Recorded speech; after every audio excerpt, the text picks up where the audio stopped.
लाक्षागृह षड्यंत्र, दैवयोग तथा शकुनी की छल कपट से कौरवों और पांडवों में वैर की आग प्रज्वलित हो उठी। दुर्योधन बड़ी खोटी बुद्धि का मनुष्य था। उसने शकुनी के कहने पर पांडवों को बचपन में कई बार मारने का प्रयत्न किया। युवावस्था में आकर जब गुणों में उससे अधिक श्रेष्ठ युधिष्ठिर को युवराज बना दिया गया तो शकुनी ने लाक्ष के बने हुए धर में पांडवों को रखकर आग लगाकर उन्हें जलाने का प्रयत्न किया, किंतु विदुर की सहायता से पांचों पांडव अपनी माता के साथ उस जलते हुए घर से बाहर निकल गए। अपने उत्तम गुणों के कारण युधिष्ठिर हस्तिनापुर के प्रजाजनों में अत्यंत लोकप्रिय हो गए।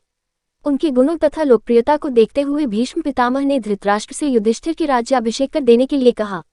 दुर्योधन नहीं चाहता था कि युधिष्ठिर राजा बने, अतः उसने अपने पिता धृतराष्ट्र से कहा, पिताजी, यदि एक बार युधिष्ठिर को राजसिंहासन प्राप्त हो गया तो यह राज्य सदा के लिए पांडवों के वंश का हो जाएगा और हम कौरवों को उनका सेवक बनकर रहना पड़ेगा।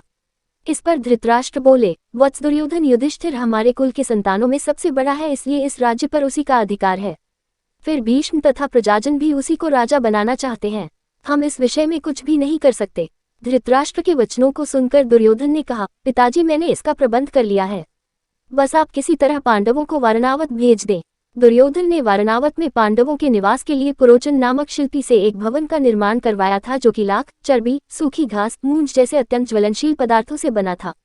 दुर्योधन ने पांडवों को उस भवन में जला डालने का षड्यंत्र रचा था। धृतराष्ट्र के कहने पर युधिष्ठिर अपनी माता तथा भाइयों के साथ वारणावत जाने के लिए निकल पड़े। दुर्योधन के षड्यंत्र के विषय में विदुर को पता चल गया, अतः वे वारणावत जाते हुए पांडवों से मार्ग में मिली तथा उनसे बोले, देखो, दुर्योधन ने तुम लोगों के रहने के लिए वारणावत नगर में एक ज्वलनशील पदार्थों एक भवन बनवाया है जो आग लगते ही भड़क उठेगा। इसलिए तुम लोग भवन के अंदर से वन तक पहुंचने के लिए एक सुरंग अवश्य बनवा लेना, जिससे कि आग लगने पर तुम लोग अपनी रक्षा कर सको।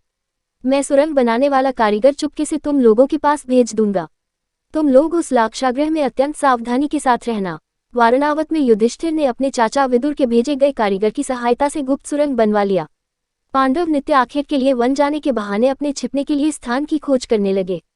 कुछ दिन इसी तरह बिताने के बाद एक दिन युधिष्ठिर ने भीमसेन से कहा, भीम, अब दुष्ट पुरोचन को इसी लाक्षागृह में जलाकर हमें भाग निकलना चाहिए। भीम ने उसी रात्रि पुरोचन को किसी बहाने बुलवाया और उसे उस भवन के एक कक्ष में बंदी बना दिया। उसके पश्चात भवन में आग लगा दिया और अपनी माता कुंती एवं भाइयों के साथ सुरंग के रास्ते वन में भाग निकले। लाक्षागृह के भस्म होने का समाचार जब हस्तिनापुर पहुंचा तो पांडवों को मरा समझकर वहां की प्रजा अत्यंत दुखी हुई। दुर्योधन और धृतराष्ट्र सहित सभी कौरवों ने भी शोक मनाने का दिखावा किया और अंत में उन्होंने पांडवों की अंत्येष्टि करवा दी।